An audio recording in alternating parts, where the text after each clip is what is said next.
Good morning, everybody.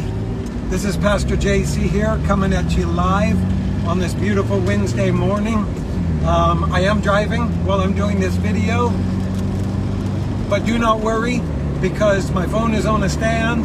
My hands are free to be on the steering wheel. I am watching the road, paying attention while I'm talking to you, so don't worry about me, okay? I hope you're having a great day. I hope you're blessed today, and that the Spirit of God is ministering your heart. And as I approached this day this morning, as I got up, and I had kind of a slow start because I was tired and not cranky, just tired. But I started slow, and now that I'm going, the Lord's just reminded me about how I live my days and the importance of how I live my days. Because everything that we do, everything that we say is important to how our day will be and what things will happen. So I want to share a scripture with you this morning that is found in Matthew chapter 22, and I believe it's verse 37. And Jesus was talking, and he gave them some instructions on how to live their day. And Jesus said this: "You shall love the Lord your God with all your heart, with all your soul, and with all your mind." And I got to pondering that this morning because, you know, it's easy for us to say that, and we're so used to that scripture, and we're so comfortable with that scripture, but do we understand what it really means? For instance, what would it mean for you today to love the Lord your God with all your heart? First, let's start with the heart. What would it mean for you to love the Lord your God with all your heart? It would mean that your heart would beat the same way his heart beats. The things that move his heart with compassion should also move our heart with compassion. The way he loves others and the way he loves us should also be the way we love each other and we love ourselves. The way his heart beats for the harvest is the way our heart should beat for the harvest. So today that means that our heart would be moved when we see the numbers of people around us with whom we come in contact with every single day who perhaps don't know Jesus Christ, or who are hurting, or who are dysfunctional, and maybe perhaps God has put us in their path for that moment, for this day. And so are we going to love God and be obedient to him and let our heart follow him today? He goes on to say, love the Lord your God with all your heart, with all your soul.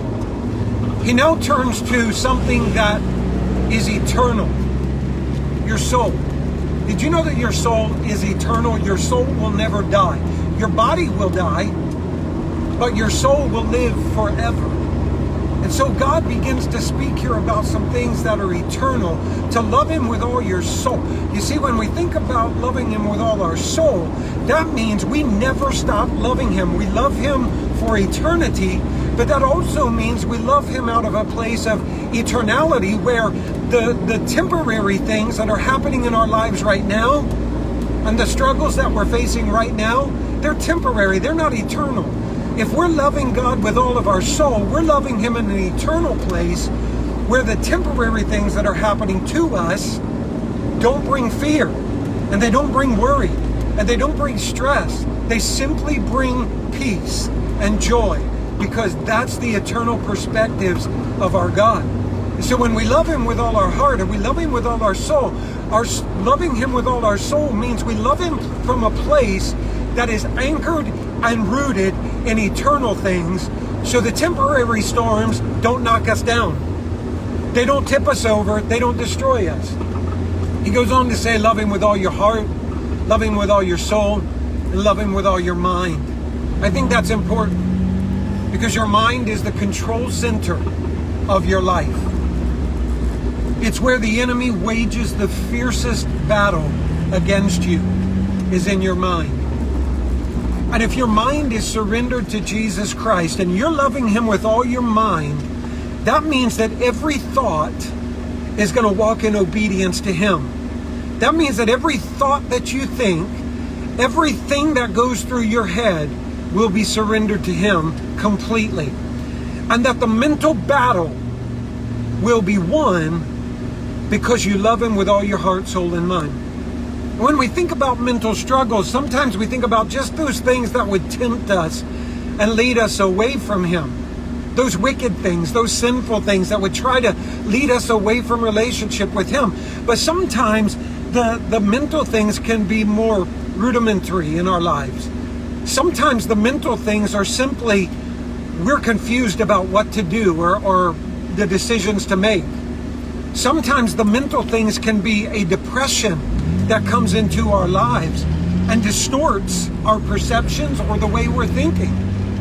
All of those things come into a greater perspective and a greater victory when we're loving God with all our mind, because when we're loving God with all our mind, we're focusing on Him and not the depression, not the confusion, not the fear.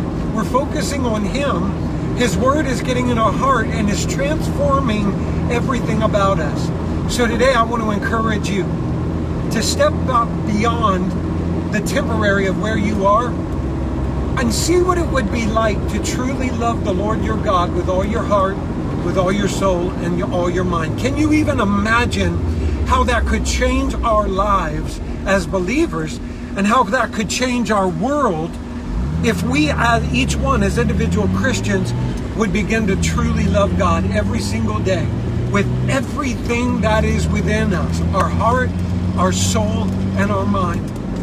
Make it happen. Make it happen, and watch how your world changes. Watch how your relationship with Jesus Christ changes.